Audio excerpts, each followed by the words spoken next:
లేదన్న ఆప్షన్ లేదు. Thank you so much Dheeraj గారు. బన్నీవాస్ గారు గెస్ట్ కాదన్నారు. సో ఇప్పుడు ప్లీజ్.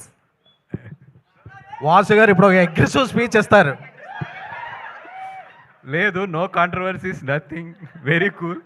ఆ కాంట్రవర్సీకి ఆయనతో తిట్టినని తిట్లు నేను మా ఫాదర్తో కూడా తినలేదు. అందుకని ఈరోజు ఒళ్ళు చాలా జాగ్రత్తగా దగ్గర పెట్టుకునే మాట్లాడతాను సార్. అందుకే టైట్ షర్ట్ కూడా వేసుకొచ్చాను సార్.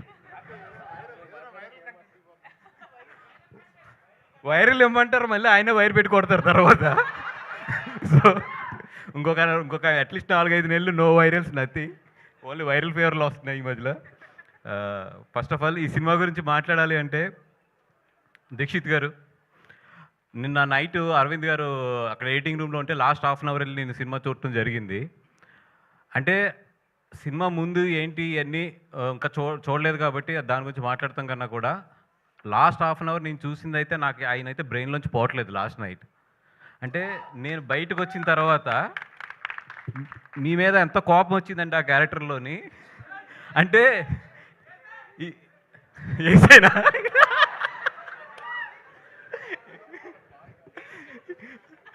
అంటే దాంట్లో 2 మీనింగ్లు వస్తాయి. ఏ మీనింగ్ కరెక్ట్గా చెప్పండి అది.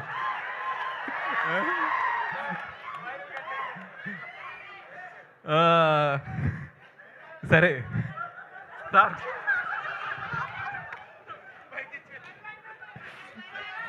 ఓకే పక్కన పెట్టండి.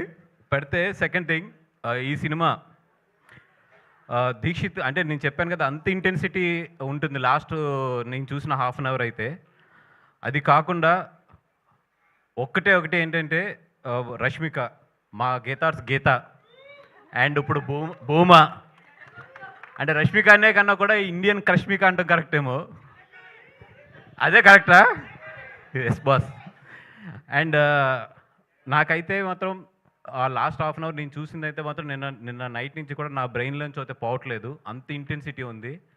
ఒకటే నేను క్లియర్గా చెప్పగలను, థియేటర్లో కూర్చున్న 50% to 60% ఆఫ్ అమ్మాయిల కథ ఇది. ఎందుకంటే చాలామంది అమ్మాయిలు ఎస్పెషల్లీ ఇంట్రోవర్ట్స్ ఎవరైతే ఉంటారో వాళ్ళందరికీ కూడా ఈ సినిమా చాలా బాగా కనెక్ట్ అవుతుంది. అబ్బాయిలు మీరు మాత్రం మీ గర్ల్ ఫ్రెండ్తో ఈ సినిమాకి వెళ్తే మాత్రం క్లైమాక్స్లో చాలా జాగ్రత్త. మీరు మంచి పర్ల అది ఉంది. మీరు సినిమా అయిపోయిన తర్వాత లేచేటప్పుడు మాత్రం చాలా జాగ్రత్త. ఎందుకంటే మిమ్మల్ని ఆ అమ్మాయి హగ్ చేసుకుందంటే మీరు చాలా మంచి బాయ్ ఫ్రెండ్. మిమ్మల్ని ఏమీ మాట్లాడకుండా సైలెంట్గా ఫాలో అవుతుందంటే మాత్రం మీరు డబల్ చెక్ చేసుకోండి. ఏ రియాక్షన్ లేదంటే మీరు కారు ఎక్కిన తర్వాత లేకపోతే ఇంటికి వెళ్ళిన తర్వాత మాత్రం మీ చెంపలు మాత్రం జాగ్రత్త.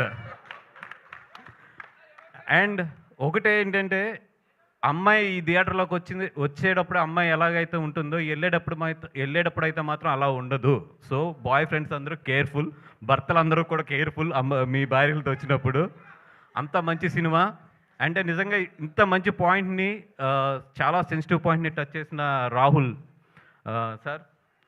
అంటే నాకు కొన్ని ఇన్సిడెంట్లు తెలుసు, చాలామంది తల్లిదండ్రులు ఏదైనా అమ్మాయిలకి ప్రాబ్లం ఉన్నప్పుడు చాలామంది అప్రోచ్ అవుతుంటారు, సార్ కొంచెం హెల్ప్ చేయండి, లేకపోతే పలానా డిపార్ట్మెంట్లో పలానా వాళ్ళతో చెప్పండి. ఇట్లాగా చాలామంది అమ్మాయిలకి జరిగే కథ ఇది.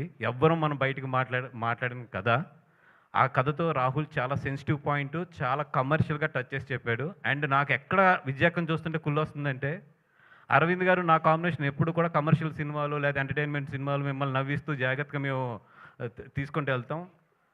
తన థర్డ్ సినిమా టెక్నికల్గా ఎంత మంచి కథ అంటే, ఎంత సెన్సిబుల్ కథ అంటే అంత మంచి సెన్సిబుల్ కథ. నేను తీసుకెళ్తే మాత్రం అరవింద్ గారు ప్రొడ్యూస్ చేయరు, కానీ అమ్మాయి తీసుకెళ్తే మాత్రం ప్రొడ్యూస్ చేస్తారు. అంటే మేనకోడల విషయంకి వచ్చినప్పుడు మాత్రం డబ్బులు లెక్కలు చూడలేదు. నా విషయంలో మాత్రం ఇప్పుడు ఇది ఆడుతుందా డబ్బులు వస్తాయనో చూస్తారు. ఇది అన్యాయం సార్, ఇది అన్యాయం సార్. ఎందుకంటే ఈ సినిమాకి డెఫినెట్గా అవార్డు వస్తుంది. అవార్డు విజయక్కకు వస్తుంది అండ్ ధీరాజ్కి వస్తుంది. ధీరాజ్ మన అంబాజీపేట చాలా మంచి సినిమా, దాని తర్వాత మళ్ళీ ఇది మంచి సినిమా. నీకు డెఫినెట్గా ఆ అమ్మాయి లేడీస్ గురించి అయితే నువ్వు చాలా మంచి సినిమాలు తీస్తున్నావు అని చెప్పి ఒక మంచి పేరు అయితే పట్టుకెళ్ళిపోతావు. మంచి పేరు అయితే పట్టుకెళ్ళిపోతావు. అండ్ అరవింద్ గారు సార్, ఆడు ఎలాగా mike star sir, SKN mike star. ఆడు ఎలాగా మైకులు పగలు కొట్టేస్తాడు, స్పీకర్లు పగిలిపోతాయి, ఓపర్లు పగిలిపోతాయి, అన్నీ జరుగుతాయి. Yeah, thank you so much. SKN మాట్లాడాలన్నారంటే రే నీళ్ళు ఎంత తక్కువైంది వెనక్రమని చెప్పి ఆయన క్లారిటీగా చెప్పారు. Thank you.